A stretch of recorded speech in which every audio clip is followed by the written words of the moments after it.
तो अभी की बड़ी खबर बता दें कि शराब घोटाले मामले में पूर्व मंत्री और विधायक कवासी लखमा की मुश्किलें बढ़ने वाली हैं। ईडी को जिस तरह के साक्ष्य मिले हैं उससे एक बात तो साफ हो गया है कि शराब घोटाले में संलिप्तता के मजबूत कड़ी ईडी के हाथ लग गई है। खुद ईडी ने प्रेस रिलीज जारी कर इस बात की जानकारी दी है कि शराब घोटाले में कवासी लखमा ने नगद यानी कैश लिए थे। बता दें कि ईडी का आरोप था कि कवासी लखमा को हर महीने 50 लाख रुपए नगद मिलते थे। इसी के सबूत ईडी के हाथ लग गए हैं। कुछ दिन पहले ही ईडी ने पूर्व कवासी मंत्री यानी लखमा और उसके करीबियों के ठिकानों पर दबिश दी थी। इस दौरान रायपुर, सुकमा और धमतरी के कई ठिकानों पर ईडी ने दबिश दी थी। बता दें कि नेता के कवासी लखमा के साथ साथ कॉन्ट्रैक्टर के ठिकानों पर भी दबिश दी गई थी। उस दौरान ये दावा किया गया था कि कवासी लखमा और उनके सहयोगियों के ठिकानों से काफ़ी डिजिटल डिवाइस भी ईडी ने जब्त किए हैं।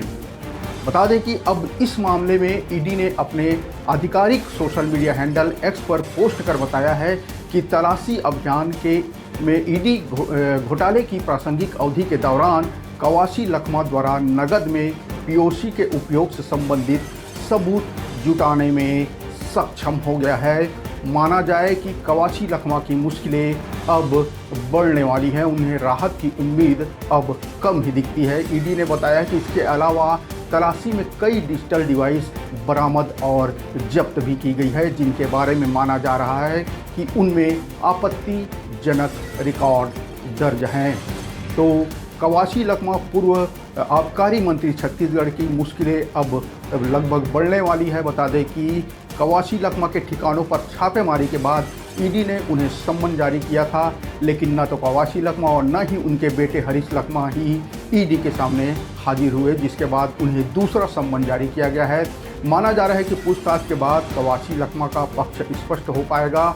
इससे पहले कवासी लखमा ने दावा किया था कि उनके अनपढ़ होने का फ़ायदा अधिकारियों ने उठाया है और अधिकारी जहां बोलते थे वो उस फाइल पर हस्ताक्षर कर दिया करते थे।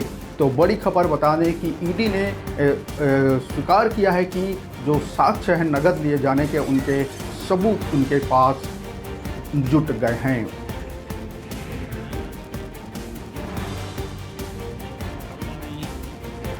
गाड़ी, चूल्हा सब जांच किए, एक भी कागज़ नहीं मिला। एक फूटी गोड़ी पैसा नहीं मिला, 100 रुपया भी नहीं मिला। लेकिन उन लोग बोल रहे थे हमारा ज़्यादा दिन यहाँ बैठना है।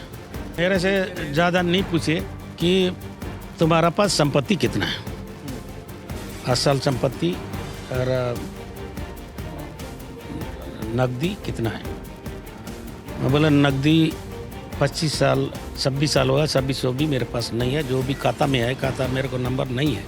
मारपीट का बात दिया है। मैं बाहर निकलने देते थे, मैं बाहर बैठा था, इतना प्रतिबंध नहीं था। झूठ बोल रहे थे कि आपको परमिशन मिलता था शराब घोटाले में, ऐसी बातें सामने आई? ना, ये बात भी नहीं हुआ, खमसन वाला बात भी नहीं हुआ।